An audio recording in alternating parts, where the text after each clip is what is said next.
collaborer avec d'autres entreprises, échanger sur des sujets qui sont des sujets d'actualité et qui bougent tous les jours, échanger avec d'autres acteurs de la société civile, avec les politiques, l'administration. Non seulement je pense que c'est utile pour l'entreprise elle-même, mais c'est surtout utile pour la communication, je dirais en quelque sorte la portabilité presque de ce concept à l'extérieur. Donc c'est la comparaison, c'est le challenge, c'est la stimulation. Les travaux du mouvement sont essentiels parce qu'en fait on est dans quand même un terrain de débroussaillage pour l'entreprise. Contribuer au mouvement, c'est bien sûr valider nos expériences avec des experts et également intégrer une dimension prospective puisque ce sont des sujets qui évoluent en même temps que le monde qui nous entoure.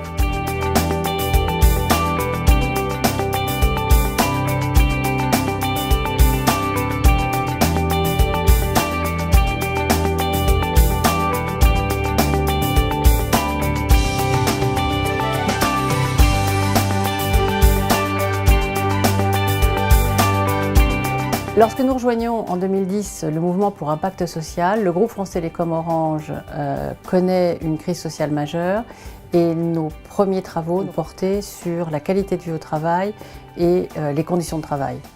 Ensuite, nous avons élargi notre approche, nous avons appréhendé ce sujet autour du thème de la qualité sociale. Je crois que la crise financière qui a marqué la fin d'un long cycle de croissance a révélé la nécessité de s'appuyer davantage sur les hommes et les femmes de l'entreprise et puis de les mobiliser autour des projets d'entreprise pour une performance pérenne. Il a fallu construire autre chose, aller plus loin que simplement des solutions qui permettaient de passer une crise qu'on pensait courte. Et c'est là qu'on est rentré dans cette notion de performance sociale avec le contrat qu'on a négocié en France, contrat pour une nouvelle dynamique de croissance.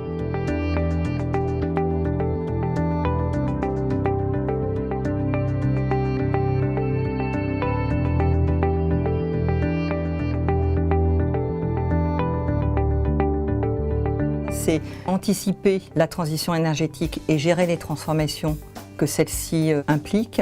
Le deuxième enjeu, c'est de savoir gérer des contextes de marché extrêmement éloignés. Le troisième enjeu, ça va être de passer d'une ambition sociale à la performance sociale au service de ces transformations. Et ce qui est aujourd'hui notre enjeu, c'est au total de développer, d'incarner même je dirais, le concept de performance sociale de façon très concrète au travers d'un socle mondial, social, garanti pour tous les collaborateurs et c'est le sens de la démarche que nous conduisons aujourd'hui. Nous avons deux priorités claires. La première est l'engagement des collaborateurs dans une période de transformation forte et également le dialogue social qui va de pair pour construire l'avenir du groupe. On a beaucoup progressé sur notre approche de moyen terme dans un pays à travers la construction de contrats avec les partenaires sociaux pour la compétitivité. Alors le premier enjeu, c'est d'étendre cette approche. Le deuxième enjeu, c'est d'avoir une approche beaucoup plus globale, c'est-à-dire travailler à cette performance sur des axes beaucoup plus fédérateurs de l'ensemble des pays. Les enjeux aujourd'hui pour Suez Environnement,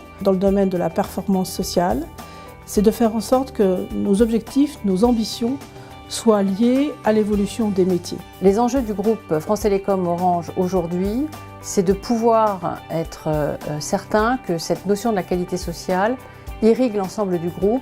Un autre enjeu, c'est que ça ne reste pas au sein du mouvement et qu'il n'y ait pas que quelques entreprises qui soient en réflexion sur ce sujet, mais que ce soit quelque chose qui soit important et pris en considération par d'autres acteurs.